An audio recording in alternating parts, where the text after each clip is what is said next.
Merci beaucoup. Écoutez, pour répondre à la question, est-ce que la garçonne se marie ou se marie pas? En fait, je vais très certainement y répondre dans le cœur de ma conférence, mais effectivement, on accusait plutôt des femmes, on utilisait le mot de garçonne pour des femmes qui justement, pour beaucoup, ne voulaient pas se marier et on les accusait aussi de ne pas vouloir, d'enfants. Donc finalement, on retombe un peu sur nos pieds ou sur nos pattes. Alors, je pense que quand on évoque le style, des années 20, très souvent, il y a ce mot de garçonne qui vient, à l'esprit. Inévitablement, on va aussi penser, robe droite, éloignée du corps, portée par des femmes, qui ont les cheveux courts. Sont des pratiques qui sont assez généralisées dans les années 20, donc c'est une des premières modes, on va dire, démocratisées. Donc ce qui va expliquer aussi que dans mon propos, je vais à la fois, évoquer donc, des sources qui sont des sources, notamment la presse bourgeoise, chic comme Vogue, que vous devez très certainement connaître. Mais la particularité de mon travail, c'est que je travaille aussi sur des sources qui sont des sources plus populaires. Donc je travaille sur, une presse, hebdomadaire notamment, donc qui était diffusée auprès de femmes de milieux sociaux, moins fortunés. Et on voit en fait que ce modèle de la garçonne, alors que nous on appelle la garçonne aujourd'hui, il a été aussi diffusé par ces sources-là. Anne Marison a publié un article il y a quelques décennies maintenant où elle disait que la garçonne c'était le type féminin nouveau. Dans ces années-là, Christine Barr, donc, qui est ma directrice de thèse, qui est très connue pour avoir travaillé justement sur la garçonne, parle elle de fantasmes des années folles. Et justement, je me suis interrogée dans ce travail-là, en fait, en quoi finalement on pouvait aussi évoquer l'idée de fantasme, notamment quand on prend la presse de mode comme support. Parce qu'en réalité, moi, je m'attendais dans mes recherches à trouver le mot garçonne partout, à me dire que dans tous les magazines, il y allait avoir la garçonne par-ci, la garçonne par-là. En fait, j'ai été très surprise de me rendre compte que le mot était quasiment jamais employé. C'est un petit peu ce dont on va parler ce matin. J'ai essayé aussi de prendre comme exemple, pour rester dans le sujet de l'Expo Vort, des modèles qui étaient publiés dans la presse ou alors des modèles qui sont visibles dans les collections de la ville de Paris, donc pour qu'on puisse faire ce parallèle-là. Le mot garçonne, c'est un mot qu'on attache beaucoup aux années 20, mais c'est un mot qui a été employé un tout petit peu plus tôt. Souvent, on dit que c'est un mot qui est employé pour la première fois par l'écrivain Huysmans dans un roman qui s'appelle Là-bas. En réalité, il y a des dérivés du mot garçonne qui apparaissent déjà un petit peu plus tôt, comme ce garçonnet qui renvoie très vite au travestissement dont je vais parler aussi tout à l'heure, où en fait on utilisait ce verbe se garçonner pour des femmes qui s'habillaient en hommes tout simplement. Après, on trouve le mot de garçonnisme, engarçonné, engarçonnement, garçonnisé. Je renvoie au travail d'un de mes collègues qui s'appelle Denis Carlier, qui est doctorant à l'université d'Angers, qui a travaillé là-dessus, sur la sémantique du mot. Le fait de se couper les cheveux courts et de s'habiller avec des tenues un petit peu plus simples, ça apparaît pas tout de suite pile dans les années 20, ça arrive un petit peu plus tôt, notamment c'est l'héritage de la Première Guerre mondiale, bien évidemment. Pour ça, je vous renvoie au travail de ma collègue Sophie Kurkdjian, qui est venue parler devant vous, il me semble, il y a quelques semaines maintenant. L'essor en fait de ces tenues un petit peu plus confortables, de la mode des cheveux courts, arrive avec notamment l'essor du sportswear, donc notamment auprès des classes bourgeoises, l'influence de la mode américaine, auprès de ces classes bourgeoises qui fréquentent aussi les stations balnéaires pendant le temps de la guerre. Tout le monde connaît l'histoire de Chanel, j'imagine. Et c'est aussi lié à l'essor du travail, notamment industriel et tertiaire. On dit que c'est le développement de la figure de l'employé, donc des femmes qui vont travailler de manière un petit peu plus importante dans le secteur du tertiaire, donc notamment auprès d'hommes qui vont les commander. Je vais parler de ça un petit peu plus tard. Évidemment, je suis obligée de vous présenter en fait celui qui s'est autoproclamé créateur de la garçonne, même si en fait je viens de vous dire que c'est quand même un mot qui existe un petit peu plus tôt. C'est Victor Marguerite qui publie donc ce roman qui s'appelle La garçonne. C'est le best-seller, on dit souvent, des années 20. Il est publié en 1922. Bon, là je vous ai mis des illustrations par Kees van Dongen d'une édition un petit peu plus tardive de 1925, qui a été illustrée donc par l'artiste pour une réédition auprès de Flammarion. La garçonne, ça représente ce livre à l'époque 1 million de copies, donc c'est vraiment lu à la fois par les bourgeois, à la fois par aussi les classes plus populaires. En fait, on en parle d'une manière assez aléatoire. Il y a des gens qui vont... donc moi, dans mon travail, je lis beaucoup de courriers de lectrices, notamment. Donc il y a des gens qui vont vraiment louer Lagarson, d'autres qui vont dire que c'est plutôt mauvais, que c'est plutôt un type, ce qu'on appellerait aujourd'hui le roman de gare, d'autres qui sont extrêmement choqués. D'ailleurs, Victor Marguerite va avoir sa Légion d'honneur retirée. Le livre va être qualifié de pornographique. Donc c'est quand même un livre qui a une réception qui est, on pourrait dire... plutôt mauvaise, même si on voit que, en fait, il est très très lu. Il va y avoir 12 traductions, il va y avoir même des hybrides aussi de ce livre, puisqu'on va voir jusque, par exemple, en Amérique du Sud, un livre qui va un petit peu copier l'histoire de Lagarson, qui s'appelle Mademoiselle Cinéma, alors qui raconte une histoire qui est un petit peu à peu près la même chose, si vous voulez. Donc je renvoie pour ça au travail de ma collègue Bruna Olderbaum, qui a travaillé là-dessus, parce qu'elle est brésilienne, donc elle a travaillé sur ce livre plus particulièrement. Donc il y a aussi des copies, en quelque sorte, de ce livre. Dans le livre de Victor Marguerite, je ne sais pas si un siècle plus tard, vous avez lu ou pas ce roman. Il est très facile à trouver, très facile à lire également. On a l'histoire d'une jeune femme qui s'appelle Monique L'Herbier, qui est sur le point de se marier avec un homme qui va devenir l'associé de son père. Donc c'est un mariage qui est arrangé. Elle a 20 ans, elle vient d'un milieu bourgeois. Et malheureusement, elle découvre que l'homme en question a déjà une maîtresse avec un enfant caché. Donc évidemment, elle veut plus se marier. Elle coupe les liens avec sa famille également, et on retrouve dans la deuxième partie du livre le moment où elle est devenue garçonne, c'est-à-dire où elle s'autoproclame d'ailleurs garçonne dans le livre. Elle s'est coupé les cheveux, elle a teint ses cheveux, elle était blonde avec les cheveux longs, elle devient brune avec les cheveux courts. Elle a aussi des relations sexuelles à la fois avec des femmes mais aussi avec des hommes, donc racisés, on dirait aujourd'hui, ce qui est dans les années 20 une transgression. Elle fume de l'opium, on la voit dans les bars, dans les clubs, elle est indépendante financièrement. Il se trouve que Monique a une activité assez florissante de décoratrice d'intérieur. Et elle prend grand soin de son corps, elle fait des régimes, elle se masse, donc elle a vraiment une vie moderne comme on pourrait la décrire à l'époque. Il y a une sorte d'intrigue qui va en fait un retournement d'intrigue dans le roman, puisque Monique va rencontrer un philosophe, un professeur de philosophie qui s'appelle Georges Blanchet, et qui va la sauver en quelque sorte de ce destin déchu. Elle se marie avec lui, mais elle est en quelque sorte punie de toutes ces années d'errance, puisqu'elle est stérile. Donc le roman se finit là-dessus. Il y a une suite qui a été écrite par Victor Marguerite quelques années plus tard. La culture populaire, elle va s'approprier aussi la figure de Lagarson. Là, en fait, pour les illustrations de Van Dongen que vous voyez, en fait, j'ai pris ces illustrations-là puisqu'elles sont quand même appropriées à ce que j'étais en train de raconter. On voit Monique L'Herbier, qui est la figure en noir et qui est en train de caresser le sein d'une jeune femme. Alors la maîtresse de Monique L'Herbier s'appelle Niquette, donc je vous laisse apprécier le jeu de mots. C'est un roman qui est très vite adapté aussi au cinéma avec succès, plusieurs adaptations. Et juste à côté, donc vous avez cette illustration où on voit Monique dans un club de jazz, et elle va aussi admirer donc la danse d'un homme nu. Donc c'est assez transgressif évidemment à l'époque. Et comme je vous disais, donc la culture populaire, elle va s'approprier cette figure de Lagarson à travers plusieurs éléments. Donc il y a une vraie construction médiatique de Lagarson, donc à travers par exemple la chanson. Il y a beaucoup de chansons qui vont reprendre et mettre en scène de manière assez humoristique et érotique la figure de Lagarson. Donc là je vous ai mis la chanson de Georgel, qui est une des chansons les plus connues, qui a été mise en musique par Vincent Scotto. Alors vous me pardonnerez de ne pas la chanter. C'est mieux pour vous, je pense. Mais voici quelques paroles. Donc, il nous la décrit. Donc, le teint pâle et de grands yeux noirs et les lèvres d'un rouge écarlate, les cheveux bien coupés au rasoir, comme corsage, elle porte un veston. Sa jupe colle comme un pantalon. Elle a tout d'un homme. Elle se fait appeler Lucien. Elle voudrait bien, ça c'est certain, être du sexe masculin. Le soir, elle fréquente tous les grands bars. C'est toujours la noce. Elle boit des cocktails, du whisky et fume des cigares. Lagarson, les hommes pour elle, ce n'est pas son lot. Près des poules à la cool, elle se donne des airs de gigolo.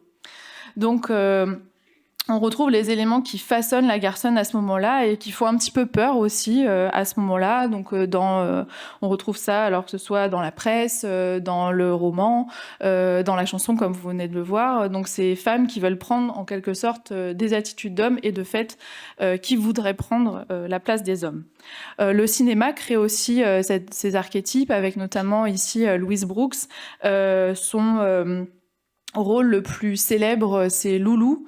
Dans ce film, elle a une aventure qui finit de manière assez tragique avec un mania de la presse. C'est un film qui a été censuré dans plusieurs pays, notamment parce que Loulou parce qu'il y a un rôle lesbien dans le film, avec une comtesse qui est amoureuse de Loulou.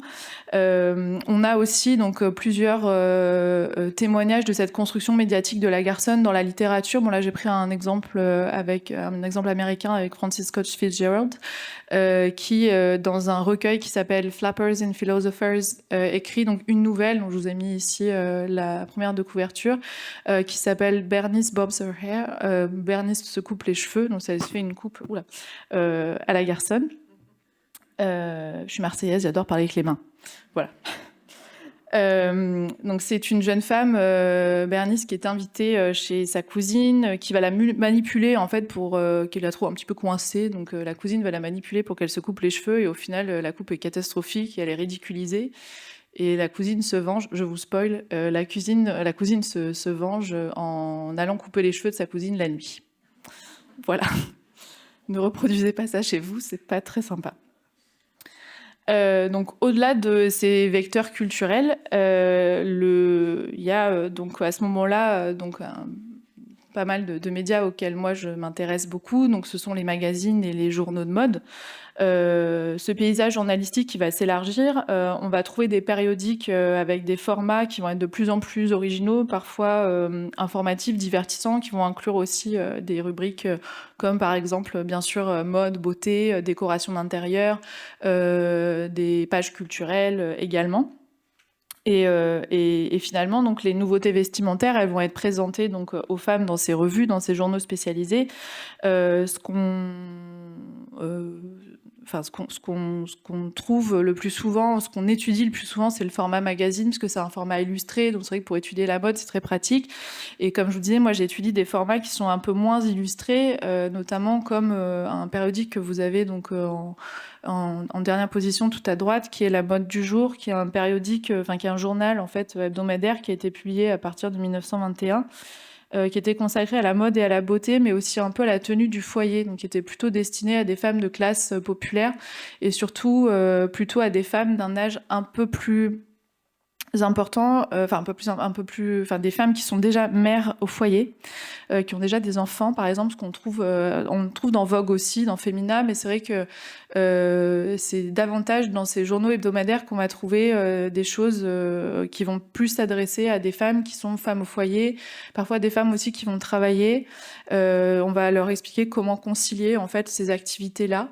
Et évidemment, ce ne sera pas les mêmes activités professionnelles qu'on va trouver dans Vogue, par exemple, ou Femina, qui est un magazine un petit peu plus hybride, puisqu'il va s'adresser à la fois aux bourgeoises et aux classes populaires. Donc, en fait, on a ici 3 exemples de magazines au lectorat différents. Donc, Vogue, qui est plutôt pour des classes bourgeoises, donc des femmes qui font du sport, des femmes qui ont les moyens de s'entretenir, donc qui ont les moyens d'aller aussi dans des salons de massage, voilà, tout ce genre de choses. Femina, c'est un petit peu les deux. Il y a à la fois des articles qui sont plutôt pour les classes bourgeoises et à la fois on apprend aux femmes de milieux plus populaires à, par exemple, reconvertir une garde-robe, à s'habiller bien mais sans dépenser, à avoir des techniques aussi pour faire du sport mais sans forcément avoir un professeur ou avoir un club, une tenue appropriée. Et La Mode du Jour qui est plutôt là un petit peu plus populaire. On va d'ailleurs trouver des choses comme des romans à épisodes, des choses comme ça. La garçonne, donc comme je vous disais, on s'attend à la trouver dans la presse de mode et finalement, on croise assez rarement le mot. Et c'est finalement d'abord la coupe de cheveux qui va être qualifiée de garçonne. Donc, et c'est une coupe de cheveux qui est d'abord plutôt associée, en tout cas dans les premières années des années 20, on remarque qu'en fait c'est plutôt la coupe de cheveux des enfants. Et finalement, progressivement, quand on avance dans la lecture des périodiques, c'est plutôt à partir de 1924-1925 qu'elle va être beaucoup plus présentée dans les pages des magazines. On peut dire à l'approche de 1923 pour, par exemple, des magazines comme Argot Beauté ou Vogue, qui sont destinés aux classes bourgeoises, donc encore une fois, plutôt des femmes qui sont plus à la mode plus tôt. Et finalement, les classes populaires, elles adoptent la mode un petit peu plus tard. Donc finalement, cette coupe de cheveux, on la retrouve un peu plus tardivement dans les pages, à partir de 1925. Je vous ai mis une citation de Victor Marguerite qui est assez célèbre dans le roman, puisque c'est le moment où on découvre la nouvelle apparence de Monique, et donc il y a des personnes qui sont dans un bar et qui la voient arriver et qui se demandent si c'est elle, et qui disent c'est bien elle, c'est que ça la change. Par exemple, cette coiffure. Aujourd'hui, pour la femme, c'est le symbole de l'indépendance, sinon de la force. Jadis, Dalila émasculait Samson en lui coupant les cheveux. Aujourd'hui, elle croise virilisée en raccourcissant les siens. Donc c'est une citation qui a été souvent reprise. Donc, comme on le voit, il y a un nouveau canon de beauté qui est en train de se mettre en place, donc avec une coupe de cheveux plus courte, qui est souvent associée à une garde-robe aussi plus droite, plus sportive. La presse populaire, en réalité, elle est assez mal à l'aise très souvent avec ce modèle moderne. Elle est plus encline à valoriser donc la femme au foyer, à prévenir aussi les femmes que se couper les cheveux, bon, oui, c'est à la mode, mais en même temps, il faut faire attention parce que ça coûte cher, parce qu'il faut l'entretenir. En même temps, il y a aussi le fait que la mode, elle est capricieuse, donc si ça se trouve, l'année d'après, ce sera plus à la mode et vous allez vous retrouver avec votre coupe à la garçonne, et finalement, il va falloir attendre que ça repousse. Et c'est pas forcément le meilleur moment. Donc on va conseiller plus facilement, par exemple, aux femmes des classes populaires de s'acheter une perruque, parce que la perruque, c'est un achat, un investissement, donc forcément, c'est moins onéreux, et puis on a moins souvent le besoin d'aller chez le coiffeur. On dit aussi très souvent que y a beaucoup de témoignages, alors pas forcément que dans la presse de mode, mais dans d'autres sources, où on peut véhiculer des idées reçues sur ce que ça peut causer de se couper les cheveux, donc des querelles familiales, une honte, le fait d'avoir des fiançailles rompues, par exemple. Donc voilà, c'est en général extrêmement dramatique.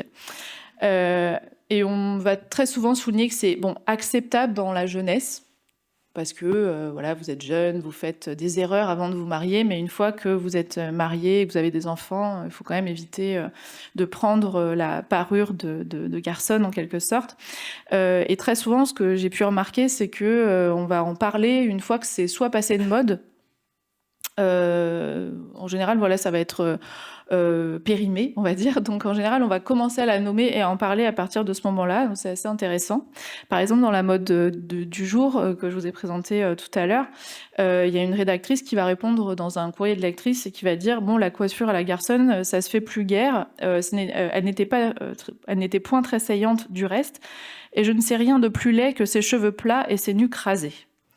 Alors ce qui est rigolo, c'est que dans le même numéro, toutes les illustrations, on a des femmes avec des nuques rasées. Voilà. Il y a énormément de choses à remarquer comme ça dans la presse. C'est très drôle parce que finalement, il y a un décalage très souvent entre le texte, les réponses aux questions, les articles et parfois l'image et l'illustration. C'est assez drôle qu'il y ait ce décalage-là. Et on arrive un petit peu plus tard à pouvoir explorer un vestiaire qu'on pourrait qualifier de vestiaire de la garçonne. Donc moi j'ai fait la distinction entre tenue de jour, tenue de soir, et aussi l'idée du travestissement, puisque quand j'ai introduit cette séance, on a parlé de l'idée de travestissement. Donc est-ce qu'on peut le voir finalement dans la mode de l'époque? Est-ce que c'est quelque chose qui est très répandu, ou finalement pas du tout? Donc, ce qu'on pourrait associer au vestiaire de la garçonne, ça va être surtout donc le tailleur et ce qu'on va appeler la petite robe, c'est-à-dire une robe simple. Alors, le terme petite robe, souvent, on en parle pour Chanel. En réalité, c'est un terme qui apparaît avant Chanel. C'est une robe simple qu'on va pouvoir porter pour différentes activités, qui est plutôt droite, qui va être plutôt tricotée, et qu'on va pouvoir porter à la fois pour des activités sportives, donc les activités du matin, qu'on va pouvoir porter pour faire des courses également, qu'on va pouvoir aussi accessoiriser le soir, par exemple, pour sortir. Donc c'est l'idée même d'un vestiaire qui va... on vous encourage plus forcément à vous changer du matin au soir, surtout pour les femmes qui ont une activité professionnelle, donc qui n'ont pas forcément le temps de rentrer chez elles pour se changer. J'ai pas parlé du smoking, mais bon, le smoking féminin aussi apparaît dans les pages des magazines à ce moment-là. C'est un smoking avec une jupe exclusivement, et non pas avec un pantalon. Je parlerai du pantalon dans ma partie sur le travestissement. J'ai une collègue qui fait sa thèse sur le smoking féminin, donc Bruna, dont je vous parlais tout à l'heure. Et effectivement, c'est aussi un vêtement qu'on va trouver et qu'on peut associer tout à fait à ce vestiaire de la garçonne. Souvent, on va pas parler donc de robe garçonne, on va parler de style simple, de robe simple, de pièces sport, de robe sport, de petites robes, comme je viens de vous le dire, de tailleur aussi, d'ensemble. Voilà, c'est des mots qu'on va plus particulièrement trouver. Et d'ailleurs, la garde-robe sport, elle va se confondre beaucoup avec la garde-robe qui est pratique pour le travail. Il y a beaucoup d'articles qui vont évoquer donc les caractéristiques de cette nouvelle mode. Par exemple, il y a un article de Femina de 1922 que moi j'aime bien, qui dit fini la grâce mièvre de nos aïeuls et fini par conséquent les fanfreluches qui alourdissaient les robes. À côté d'un grand nombre de femmes qui se lancent dans les affaires, conséquence du féminisme et de la vie chère, il y a les femmes qui, à l'exemple des Américaines et des Anglaises, s'adonnent au sport. Aux unes et aux autres, il faut des vêtements pratiques, ce qui n'exclut pas du reste l'élégance. Plus loin, donc vous avez une autre phrase qui dit « Une femme élégante ne saurait se passer de plusieurs de ses vêtements ». Donc vous êtes encouragé à acheter des pièces tailleur donc pour ces différentes activités. Ce qui est intéressant, c'est de voir aussi qu'il y a très très souvent et presque de manière systématique une attention qui est portée sur l'élégance. C'est-à-dire, attention si vous portez ces pièces, parce que très vite, on peut se transformer en garçonnet, on peut se garçonniser, on peut se viriliser, on peut se masculiniser. Faites attention à l'élégance. Si vous devenez trop masculine, vous ne serez plus élégante. C'est vraiment quasi systématique dans toutes les publications. Et donc, je vous ai mis donc, en illustration à gauche donc plusieurs créations donc dans Argou Beauté, un magazine très chic qui est donc publié dans les années 20 et qui est comparable à Vogue. Vous avez donc de gauche à droite une tenue donc de la maison Lanvin, au milieu une tenue de la maison Berre et tout à droite un ensemble de la maison Vort. Donc vraiment voilà ce style simple. Vous voyez que la taille est au niveau des hanches. Donc on a des coupes de cheveux courts, on a une femme avec une raquette. Alors on en voit une derrière qui est en train de jouer.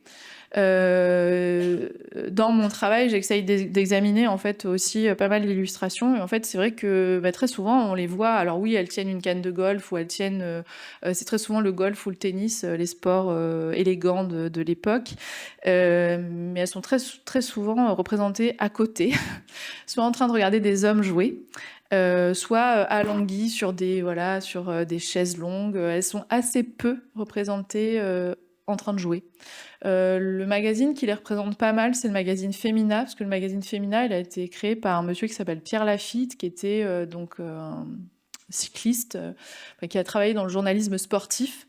Et donc, c'est vrai que c'est un magazine qui s'intéresse beaucoup, beaucoup au sport, qui va vraiment véhiculer le modèle de la sportive. Et je vous ai mis au centre donc une citation donc, que je trouve intéressante qui dit « Malgré notre désir de jouer à la garçonne, nous aimons ce qui nous féminise ». En fait, quelque part, il y a un côté rôle à jouer dans pour certaines occasions. Alors évidemment, c'est pas l'idée d'un costume, d'un déguisement, mais c'est une tenue qu'on va prendre un temps. Et finalement, bon, c'est un goût qui est sympa pour certaines activités, mais en dehors de certaines activités, finalement, on revient à l'essentiel et on aime quand même l'idée, en tout cas ce qu'on attribue à l'idée de féminité. Donc on revient finalement à la distribution des genres de l'époque. Et à droite, je vous ai mis cette illustration, donc toujours d'Argout Beauté, où on voit donc tout à gauche un modèle qui, moi, m'a obsédée. Le modèle Garçonne de la maison Prémé, parce que en fait, je vous disais, je me suis demandé, est-ce qu'il y a des vêtements qui s'appellent vêtements Garçonne? Et en fait, j'ai trouvé que ce vêtement-là. La maison Prémé, c'est une maison qui est célèbre à l'époque, qui est située au 8 Place Vendôme, qui a été fondée en 1909. À l'époque, c'est une femme qui la dirige, qui s'appelle Charlotte Reville, et elle va diriger la maison de 1918 à 1930. Et finalement, donc, ce modèle, alors on trouve quelques descriptions, on trouve assez peu d'illustrations, mais ce qui est bizarre, c'est que en fait, il s'en serait vendu, alors c'est un article de la presse américaine qui dit ça, plus d'1 million d'exemplaires. On ne trouve pas non plus exactement toujours le même modèle. On va décrire Prémé comme d'ailleurs la maison est l'inventrice de la mode garçonne en 1926. Enfin, on va nous dire que cette maison est l'inventrice de cette mode garçonne.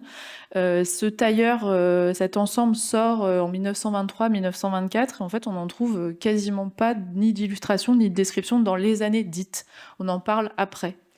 Ce qui est assez intéressant parce que, encore une fois, on en parle alors que il est déjà passé de mode finalement.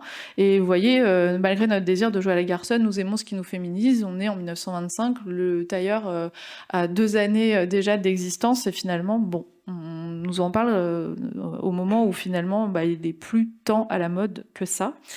C'est une méthode rhétorique assez présente dans la presse de mode, qui va souligner un caractère éphémère, une influence limitée d'un modèle. Donc on est toujours dans cette idée de contrebalancer quand même une virilisation qui serait un petit peu trop marquée, un petit peu trop présente, même si vous voyez que cet ensemble garçonne, il n'est pas particulièrement viril, masculin.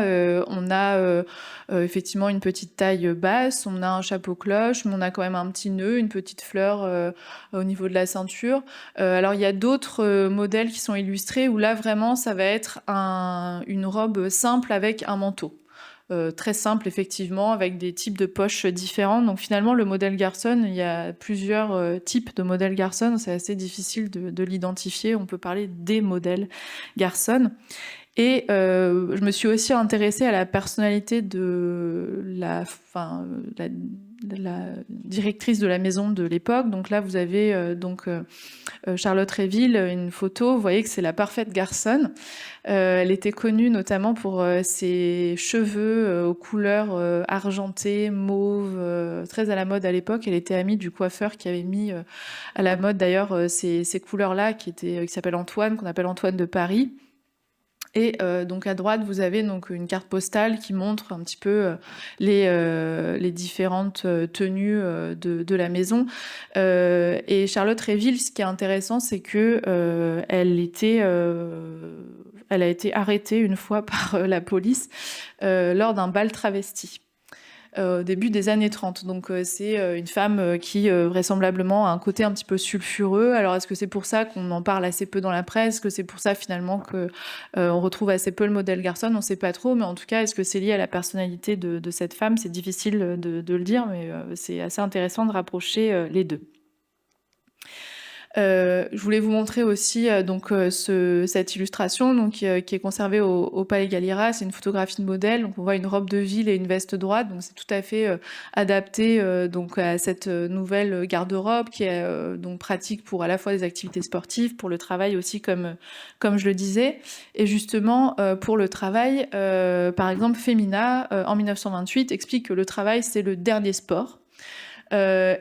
Finalement propose un article assez long sur l'art de travailler en demeurant une femme élégante. Donc encore une fois, on va avoir une garde-robe qui est plus simple et on a toujours très peur de perdre en élégance finalement. Donc on va présenter plusieurs cas de figure dans cet article plus particulièrement où on va nous dire, on va décrire en fait par catégorie de métiers. C'est des métiers qui sont plutôt chics, hein. Ça va être galériste, architecte d'intérieur, avocate, artiste. Voilà. On n'a pas des métiers, on ne va pas avoir employé d'usine, agricultrice, voilà.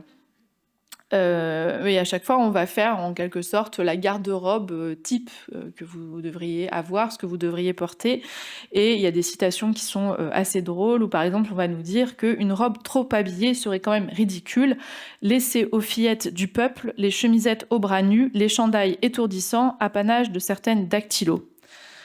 Alors les dactylos, elles n'ont pas la tâche facile. C'est un métier qui est assez nouveau à ce moment-là. C'est un métier où ce sont très souvent des femmes qui sont en fait sous autorité d'un homme.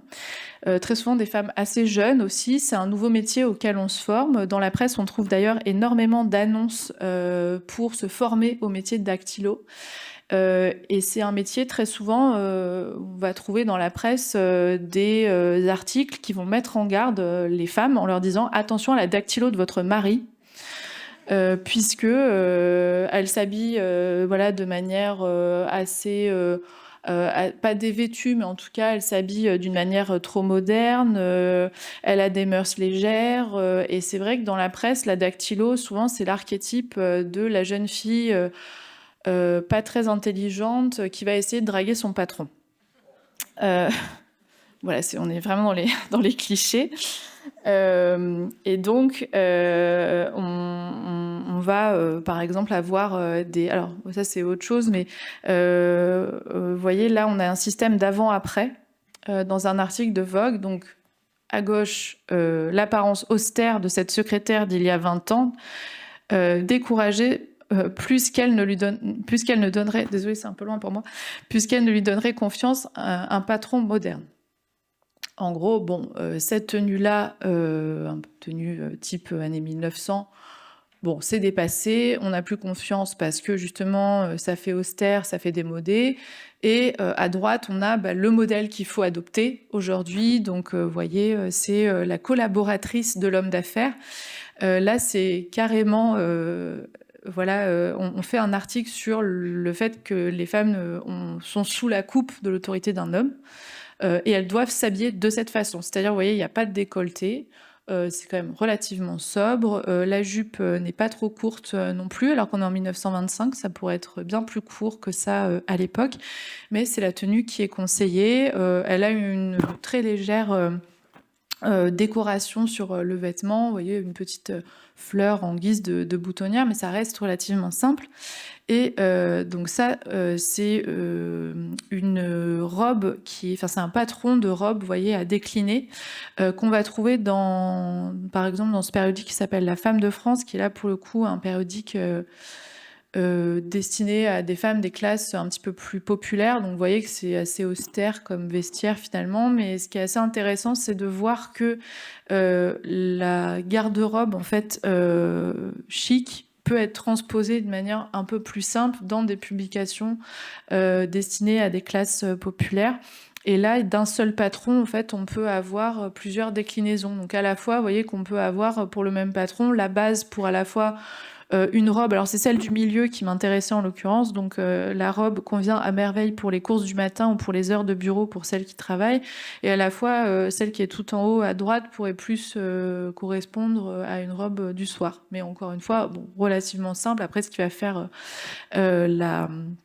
l'originalité va résider donc à la fois dans les broderies, ce qu'on va pouvoir faire, mais c'est vrai que c'est intéressant de pouvoir avoir les deux, c'est-à-dire de voir qu'est-ce qui est conseillé à la fois dans la presse de mode chic et qu'est-ce qui est conseillé dans la presse de mode un peu plus populaire. Et vous voyez que bon là, on leur conseille pas d'acheter chez quelqu'un, on leur conseille plutôt de faire elles-mêmes, puisque évidemment dans les années 20, c'est encore voilà un très très petit pourcentage de femmes qui vont acheter chez des couturiers et même dans des grands magasins, on va beaucoup plus acheter le matériel et faire soi-même.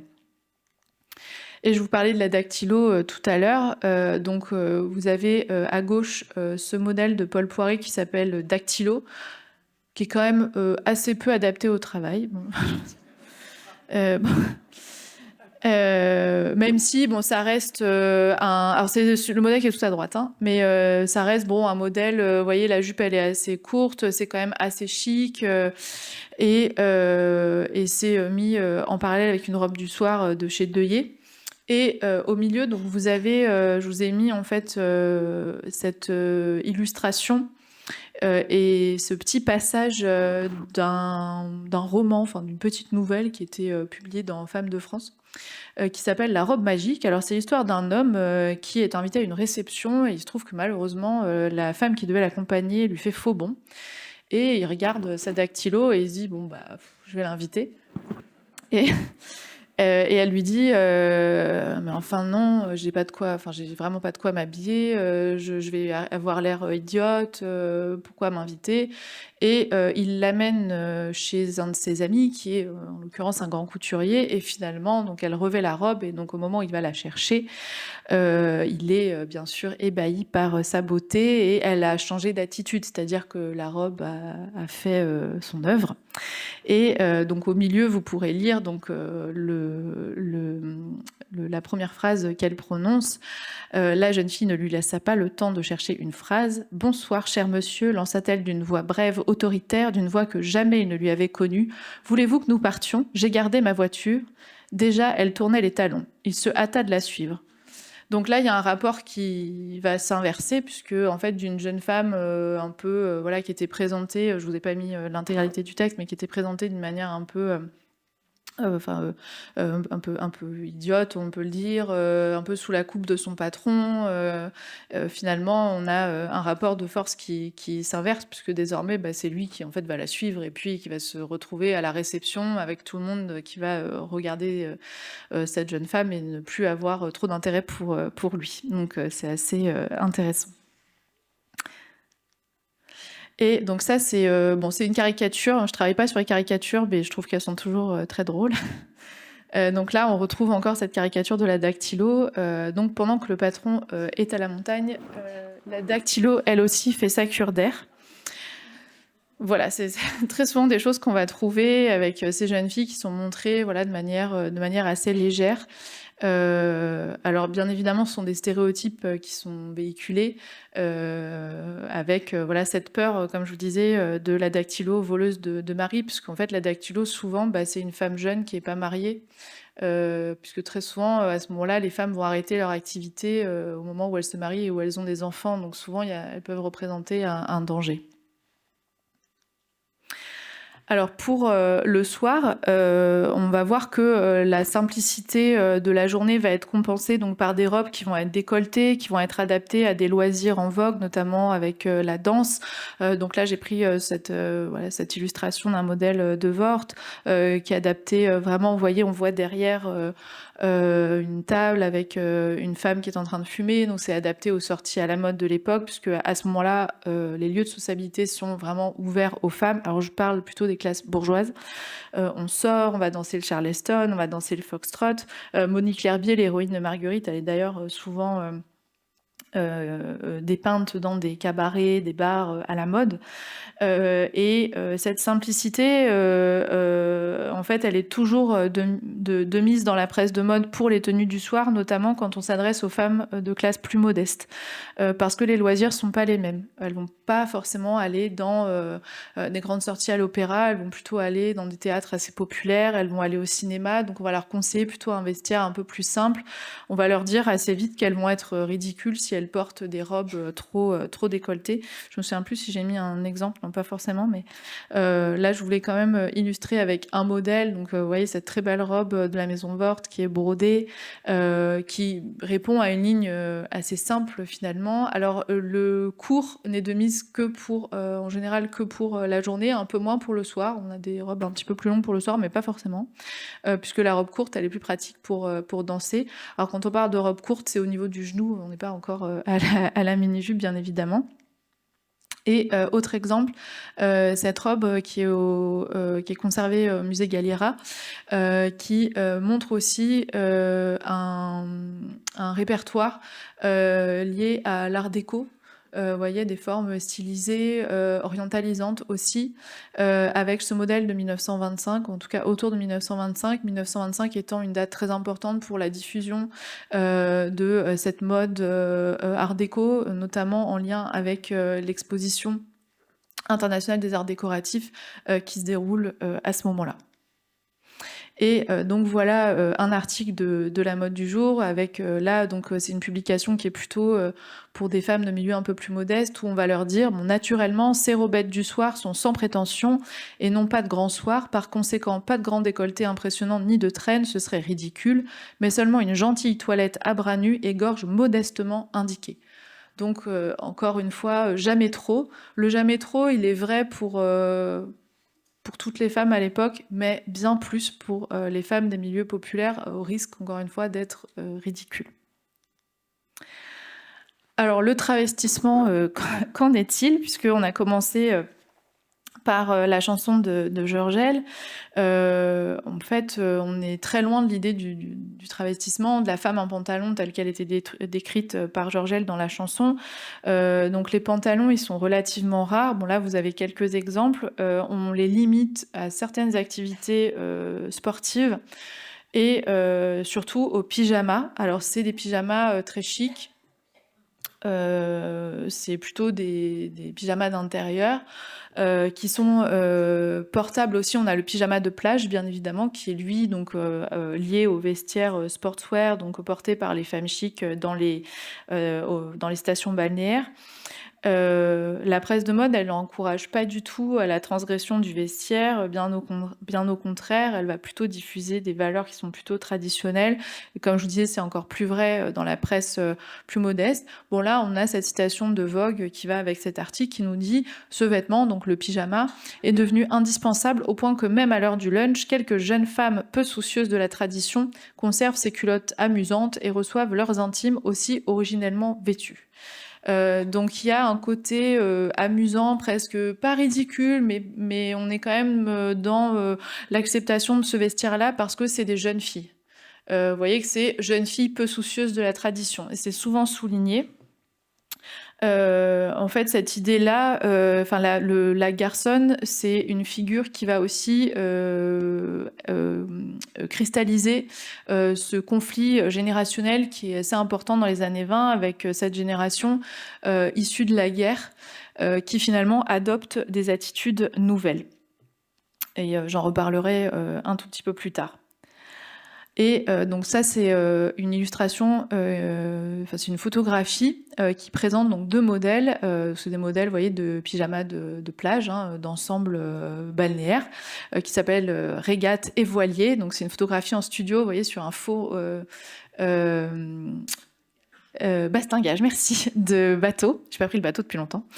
Donc il nous montre ces deux tenues-là avec ces deux jeunes femmes, vous voyez, qui posent de manière un peu crâne. Sans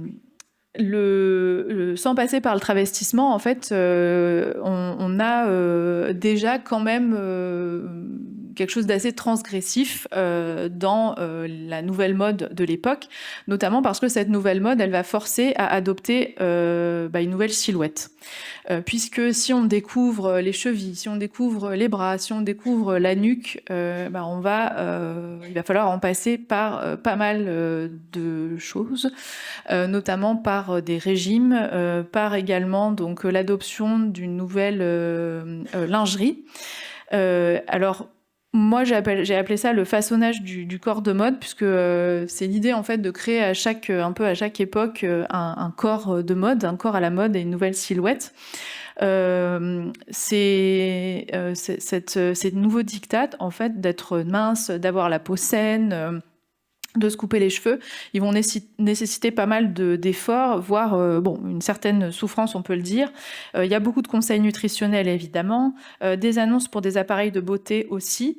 Par exemple, je vous en ai mis quelques-uns. On a cette publicité pour les bandes Clarks. C'était donc une entreprise très très connue à l'époque qui diffusait, alors vous voyez, tout un tas d'engins de torture. Donc à la fois ce qu'on pourrait appeler des gaines, des bandes pour notamment réduire la taille des chevilles, des mentonnières pour éviter le double menton. Enfin bon, voilà, ça n'a pas l'air très confortable. On a vraiment voilà, l'intégralité du corps qui va être concernée par le fait de réduire l'embonpoint, les marques de cellulite, ce genre de choses. Les publicités vont proposer des illustrations aussi, c'est ça qui est intéressant, où en fait l'intégralité du corps et du visage va être vraiment recouverte. Et on a aussi donc ces appareils, donc c'est un de mes préférés, j'avoue. L'appareil d'automassage Le Vampire. Le nom est très drôle. Alors, moi j'ai mis l'illustration avec le corps féminin, mais il y a aussi quelques illustrations avec un corps masculin. Voilà, faut pas se dire que c'est que pour les femmes. Les hommes sont un petit peu concernés aussi. Beaucoup de ces appareils sont d'ailleurs radioactifs. En fait, on sait que c'est dangereux. Mais on ne sait pas exactement à quel point à l'époque, mais c'est vrai qu'il y a beaucoup de ces appareils de bande notamment qui utilisent le charbon radioactif. Il y a un des appareils que j'ai pas montré qui s'appelle la coupe amincissante Vaco, qui ressemble un peu aux coupes pour la cellulite, ça existe encore aujourd'hui. En fait, qu'on doit se passer sur le corps pour réduire l'embonpoint, ça a un effet de massage aspirant. Je l'ai pas mis, mais l'illustration est assez drôle. En fait, il y a une jeune femme qui est nue et qui se passe la coupe un peu partout sur le corps, donc notamment sous les aisselles. Bon. Et c'est un produit qui est vanté pour ses propriétés miracles. On nous dit que des milliers de personnes ont retrouvé leur jeunesse et leur taille élancée en un laps de temps étonnamment bref. Souvent, ça va être, alors évidemment, c'est la technique de la publicité aujourd'hui. Donc le discours scientifique, il est là pour. On va souvent dire qu'il y a un docteur intel, donc qui a validé, voilà, tel ou tel appareil, par exemple, et ça va justifier en fait auprès des femmes la possibilité, enfin la nécessité, pardon, de l'achat. Et c'est vrai que ces appareils, ils sont visibles à la fois dans la presse bourgeoise et dans la presse plus populaire. Mais c'est vrai que dans la presse plus populaire, on les conseille peut-être un petit peu plus.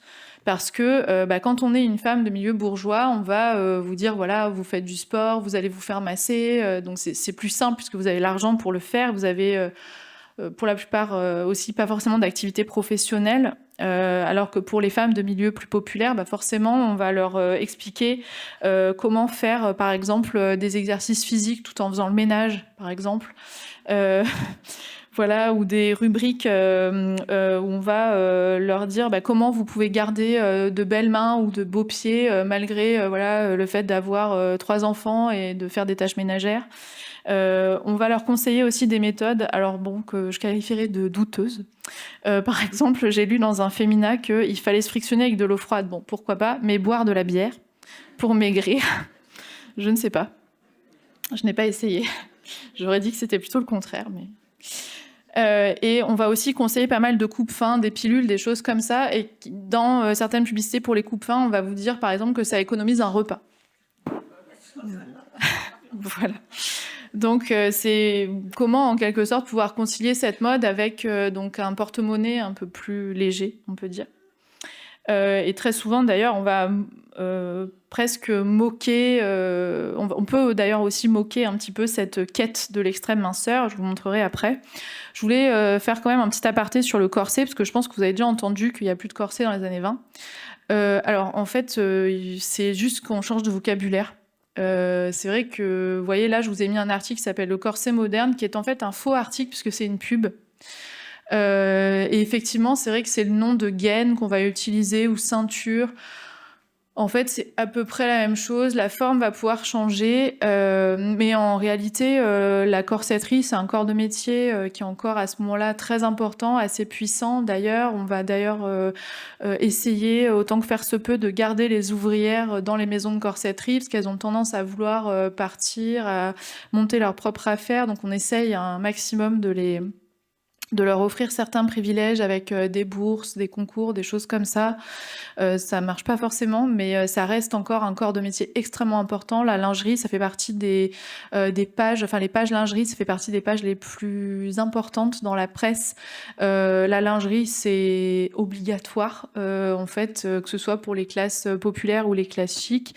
On va plutôt avoir tendance d'ailleurs à conseiller aux femmes des milieux populaires de porter un corset, une gaine gaine ou une ceinture, tout simplement parce que le lectorat est un peu différent. C'est des femmes, comme je vous disais, qui souvent n'ont pas forcément d'activité sportive et souvent des femmes dont le lectorat est un peu plus large. Donc on a des femmes qui potentiellement sont un petit peu plus âgées, donc qui ont déjà eu des enfants, donc il y a une silhouette un petit peu différente et qui va nécessiter, enfin en tout cas à l'époque, on dit que ça va nécessiter de porter voilà, ses ceintures, ses gaines ou ses corsets, notamment parce qu'on a eu un enfant et donc que le corps a changé. Je me sens vaguement concernée, j'ai eu un bébé il y a 1 mois et demi. J'évite de trop regarder ces sources en ce moment. Comme je vous disais, voilà, très souvent, il va quand même y avoir Enfin, il y a cet article. Alors, Clément Vautel, c'est un auteur assez célèbre à l'époque, très réactionnaire, qui a écrit un livre qui s'appelle « Madame ne veut pas d'enfants ». Et qui écrit beaucoup pour la presse de mode, et qui écrit notamment cet article qui s'appelle « Être mince ou ne pas être », où finalement, alors il y a des phrases extrêmement violentes. Par exemple, vous avez « Horreur, il faut être mince aussi, messieurs, c'est l'ordre, et malheur à qui désobéit ». Et donc c'est une fausse discussion, donc on dit « Et quelle est sa punition ?» Eh bien, il va rejoindre les femmes grasses dans le camp de concentration où sont parqués les indésirables. Voilà, c'est... Et il y a quand même une certaine moquerie aussi à un moment donné, parce que vous avez une phrase qui se moque notamment de la maigreur. Parce que mince, d'accord, mais maigre, non. Parce que maigre, tout de suite, ça veut dire que finalement, c'est un corps non formé de jeunes femmes, et surtout de femmes qui refusent la maternité. Donc encore une fois, on est dans une histoire d'équilibre qui est toujours à trouver. Vous voyez, par exemple, on a Nicole qui dit « Mais je ne suis pas maigre », se récria Nicole, « je suis mince ». Et à la fin, donc, au fait, si le genre potelé redevient à la mode, nous ne nous plaindrons pas, car entre nous, c'est bien plus facile. Je suis d'accord. Donc, c'est des articles, là, en l'occurrence, c'est une fausse discussion, mais qui est quand même sous couvert de diffuser une certaine idée. Et cette mise en avant en fait d'un corps éternellement jeune, non formé, il est quand même souvent perçu comme un symbole des pratiques malthusiennes, dont l'interdiction elle est réaffirmée dans les années 20 par une loi en 1920. Donc finalement, oui, il faut être mince, mais pas non plus trop. Il faut avoir un corps tonique, un corps assez musclé, et un corps finalement qui va être apte à porter la vie. Et je voulais terminer un petit peu cette présentation par l'évocation du caractère un petit peu subversif de Lagarson. Comment est-ce qu'on peut le lire quand même dans la presse de mode ? C'est difficile, mais on le trouve quand même, notamment par l'illustration de nombreuses femmes en train de fumer. Alors nous, ça nous paraît assez peu transgressif, mais les femmes qui fument, c'est assez nouveau à l'époque, dans le sens visuel, c'est-à-dire que la presse de mode présente des femmes qui fument, c'est très nouveau. Souvent, on peut avoir des attitudes aussi qu'on pourrait qualifier d'homo-érotiques. On a des femmes qui vont avoir des mains placées au niveau des fesses, au niveau de la poitrine, entre elles, qui vont se regarder en train de mettre leur lingerie. C'est assez... souvent, c'est difficile d'examiner le lectorat d'un magazine, mais on sait qu'il y a des magazines qui sont faits, bien sûr, pour un lectorat féminin, mais ils sont feuilletés par les hommes aussi. Donc, il faut quand même avoir des petites images qui correspondent aussi un peu au fantasme de l'époque, on pourrait dire. Le terme garçonne a pendant très longtemps aussi désigné les lesbiennes, donc ce qui explique aussi que dans la presse de mode on l'utilise peu finalement parce que c'est trop transgressif en quelque sorte. Le fait de voir des femmes qui fument, vous voyez qu'il y a quand même une certaine élégance. Elles ont en fait un porte-cigarette, donc c'est un accessoire là qui est typiquement féminin parce que les hommes eux n'ont pas de porte-cigarette. Il y a toujours des éléments qui vont venir tempérer ce qu'on va appeler l'allure garçonnière dans les magazines. On les voit aussi auprès des voitures, on les voit un peu moins en train de conduire, même si beaucoup de femmes à l'époque conduisent leur propre voiture. Alors je parle de femmes bien sûr de catégorie sociale aisée. Fumer, on dit souvent dans la presse que ça devient prétexte à de jolis gestes que les femmes savent bien exploiter. Néanmoins, on dit aux femmes de faire attention. Vogue va déplorer la démocratisation de la cigarette auprès des femmes en disant qu'à New York s'exprime un goût exagéré de la boisson, du tabac, de la danse et des cartes chez les femmes. Des névroses qui surgissent, une pluie de divorces dans la meilleure société.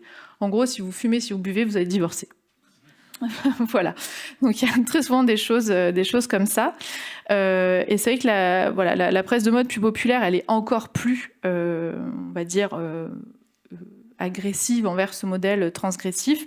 Dans la mode du jour, vous avez un article qui s'appelle, il y a un nom évocateur qui s'appelle Restons femmes, et qui va s'inquiéter de l'apparition d'un troisième sexe en disant la guerre l'a créé, le snobisme l'a exagéré. Donc finalement, faites attention à ne pas trop copier les modes des classes bourgeoises, sinon vous allez avoir une vie dissolue.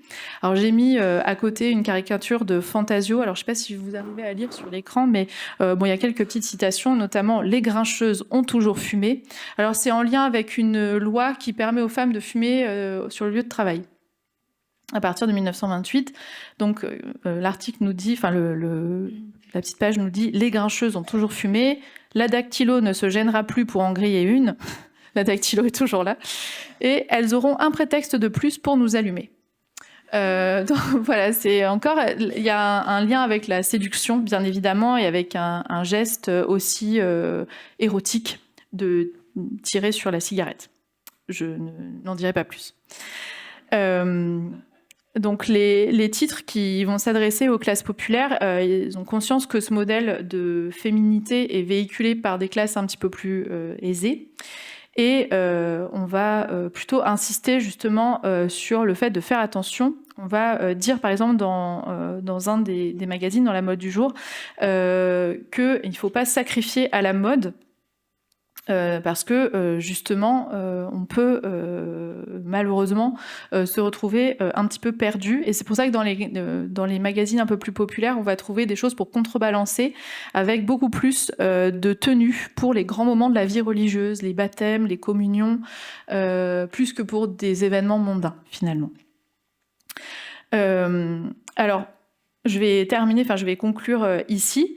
Donc c'est intéressant de voir que la mode des années 20, on la qualifie aujourd'hui de garçonne assez facilement, alors qu'au final, dans le temps donné et dans la presse de mode, finalement, ce mot garçonne ou ce qualificatif de garçonne, on le voit assez peu, puisque c'est trop transgressif. Finalement, que le côté un peu d'attitude nouvelle, de nouvelles mœurs, de travestissement va être en général contrebalancé par toujours l'idée qu'il va falloir quand même avoir un accessoire toujours plus féminin ou élégant, qu'il faut faire attention, que c'est acceptable à un certain âge. La presse de mode, c'est un relais médiatique qui est finalement assez minime dans la diffusion du modèle de la garçonne. On va surtout avoir d'autres mots qui vont être utilisés. Je vous ai parlé de style simple, de parfois femme moderne, bien sûr, qui revient beaucoup, la parisienne aussi, ou la sportive, qui vont être utilisées parfois. Alors Femina adore faire ça, l'américaine, ou parfois l'anglaise, mais surtout l'américaine. Et en 1929, Argout Beauté, magazine chic s'il en est, nous indique que la femme-garçon créée par la guerre n'existe déjà presque plus, et que les tendances garçonnières sont les ennemis de la grâce naturelle. Donc on est en 1929, on va revenir à ce qu'on va considérer comme un idéal plus féminin, des tenues qui vont être plus près du corps, des robes un petit peu plus longues, un petit peu plus volantées. Néanmoins, on considère que, vous savez, la mode, c'est un éternel recommencement. Donc finalement, on revient toujours un petit peu avec soit du court, du long, soit avec aussi donc un idéal un peu toujours de garçonne. On dit que la garçonne réapparaît à la fin des années 50, avec les années 60 aussi. On a des femmes qui de nouveau s'habillent avec des tenues un peu plus masculines, se coupent les cheveux. Donc assez récemment, moi j'ai pris celui-là, mais il y en a plein d'autres, mais il y a beaucoup de campagnes photos aujourd'hui qui jouent encore beaucoup sur cet archétype de la garçonne. Par exemple ici avec Harper's Bazaar, en mars 2024.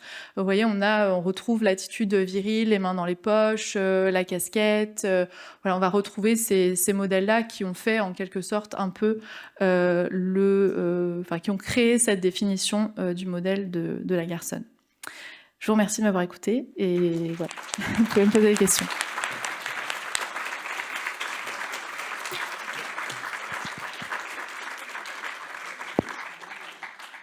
Merci beaucoup. À travers la figure de la garçonne, on a vraiment revisité les représentations de la femme dans les années 20.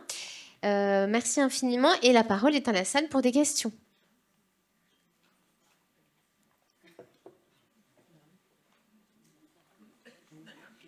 Merci énormément. Comment faisaient les femmes qui n'avaient pas cette silhouette longiligne et qui avaient de la poitrine et des hanches? Ça reste un mystère. En fait, souvent, c'est pour ça qu'on va plutôt leur conseiller de mettre des bandages, par exemple. Alors, moi, les bandages de poitrine, dans mes sources personnelles, j'en ai pas forcément trouvé à vendre, mais dans d'autres sources, il y a des historiens qui en ont trouvé. Donc, on conseille de se bander un peu la poitrine. Si vraiment c'est une poitrine trop imposante, on va vous conseiller de porter des gaines, des ceintures. On vous conseille le régime aussi très souvent, mais il est bien évident, et c'est encore le cas aujourd'hui, que l'idéal d'extrême minceur, il correspond pas du tout à la société de l'époque. En fait, il y a beaucoup de femmes qui ne répondent pas du tout à ces critères-là. Encore aujourd'hui, si on feuillette un magazine, je pense que si vous sortez dans la rue, vous verrez personne habillé de la manière dont le magazine, que le magazine aura conseillé. Ça reste un discours, c'est une analyse de discours et d'image, mais c'est pas l'analyse de la réalité. Une autre question?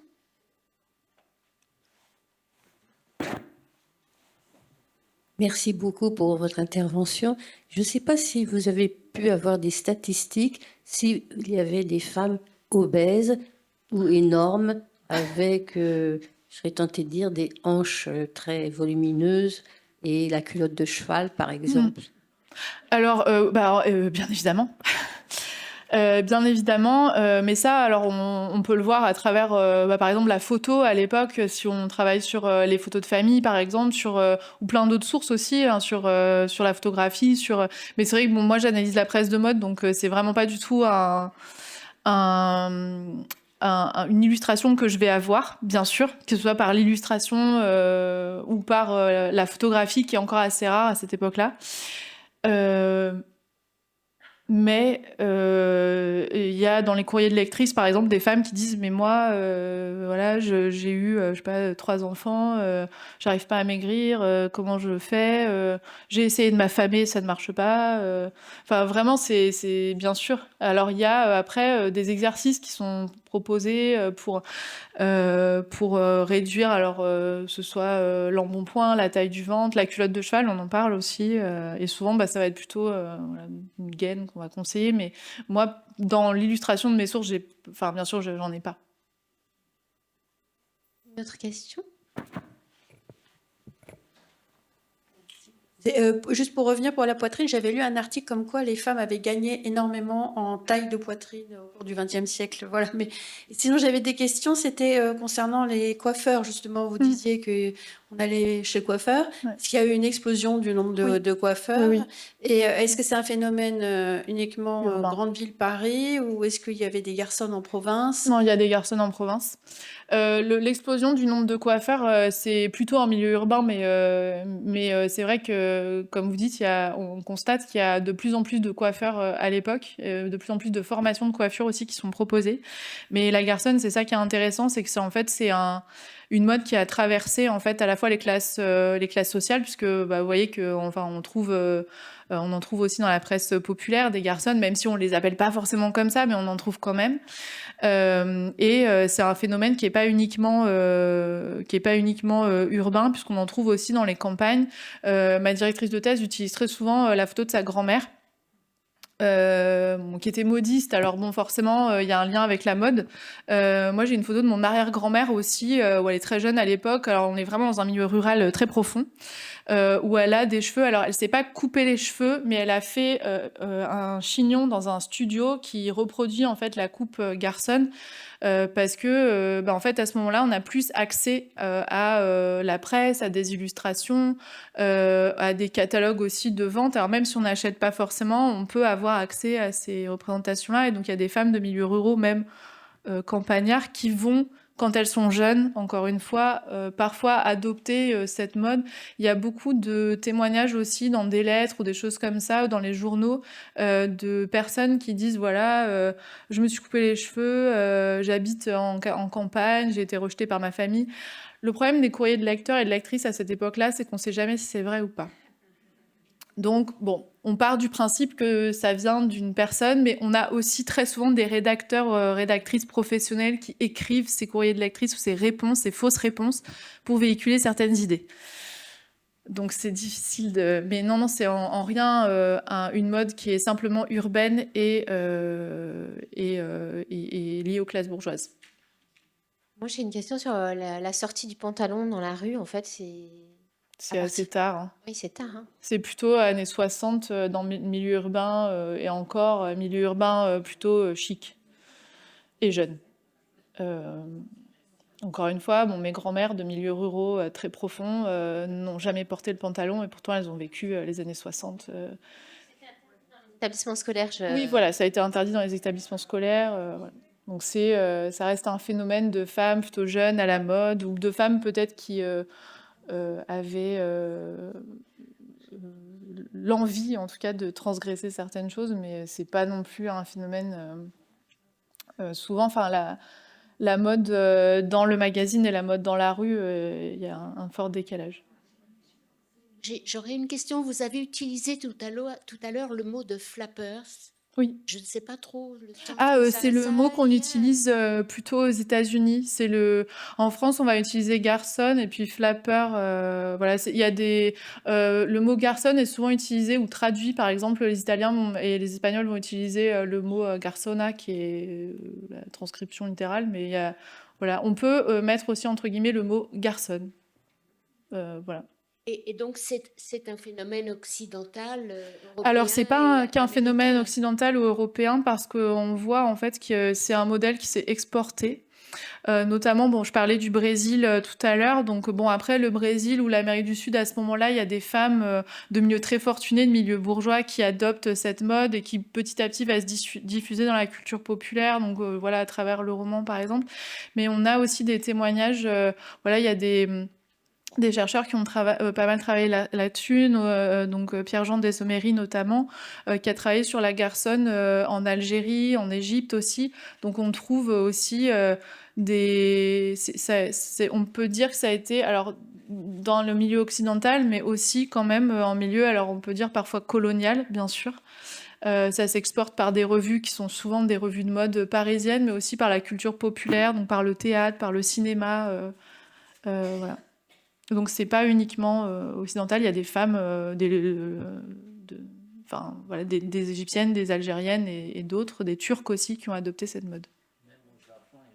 Exactement, tout à fait, au Japon, donc avec la mode Angaru notamment, enfin la mode, c'est Modern Girl en fait, mais transposé en japonais, ouais, tout à fait, oui. Est-ce qu'il y a une autre? Pas toujours très accepté d'ailleurs, mais... Est-ce que vous avez des informations sur les bijoux? Est-ce qu'il y a une évolution dans le design des bijoux? Est-ce que les femmes en portent plus, en portent moins? Alors, c'est pas vraiment ma spécialité. Alors, est-ce qu'elles en portent plus, est-ce qu'elles en portent moins? En fait, on remarque que les robes sont déjà quand même très ornées pour le soir, donc il y a quand même, voilà, il y a aussi un gros courant art déco qui va développer donc une bijouterie en lien donc avec le courant artistique. Moi, ce que j'ai pu voir, en tout cas, c'est que elles en portent toujours, mais c'est vrai moins pour la journée. En général, on leur conseille moins d'en porter la journée parce que quand on a une robe simple, un style simple, vous voyez tout à l'heure, il y a une jeune femme qui était au travail, elle a un simple ras de cou et souvent c'est des perles plutôt qu'on va conseiller, des choses assez simples. Mais pour le soir, par contre, on va pouvoir sortir des panoplies un peu plus imposantes et ornées. Merci, c'était passionnant. J'ai une question. Vous aviez évoqué tout à l'heure une loi concernant le fait que les femmes pouvaient fumer à un moment donné au sein de leur lieu de travail. Est-ce qu'il y a eu d'autres lois qui ont, d'une certaine manière, œuvré à l'émancipation des femmes, enfin, bien avant Ah, le droit de vote, etc. Ah oui, oui, bien sûr. Euh, Après, bah, ça dépend dans quel contexte. Enfin, oui, bien sûr qu'il y a il y a des lois qui ont œuvré. Ce qu'on remarque, c'est que dans les années 20, on a tendance à dire que, et c'est ça qui est intéressant, et c'est ça que j'ai voulu aussi étudier, et c'est essayer de un peu aussi revenir sur cette idée commune que les années 20, c'est la libération des femmes. En fait, il y a quand même encore peu d'indépendance, même si effectivement elles accèdent notamment à des activités professionnelles. En fait, donc les lois malthusiennes dont je parlais tout à l'heure, c'est qu'en fait, on va interdire la publicité, donc encore plus pour les pratiques de l'avortement notamment. Donc, en fait, il faut un peu nuancer ces questions-là. Elles arrivent un peu après. Bien sûr que le droit de vote en 1944, mais on a déjà la possibilité, notamment, elles ont déjà la possibilité, avant d'avoir le droit de vote, ce qui c'est un peu bizarre, mais de se présenter à des élections. Donc il y a déjà des femmes députées dans les années 30. Donc oui, et parfois, il ne faut pas forcément de loi aussi. En fait, la plupart du temps, elles prennent le droit, parce qu'en vrai, si on parle du pantalon, il n'y a pas le droit de le porter encore à ce moment-là, officiellement en tout cas. Donc c'est un droit qui est pris petit à petit, en fait, mais le juridique suit pas toujours. Ça arrive relativement tard en général.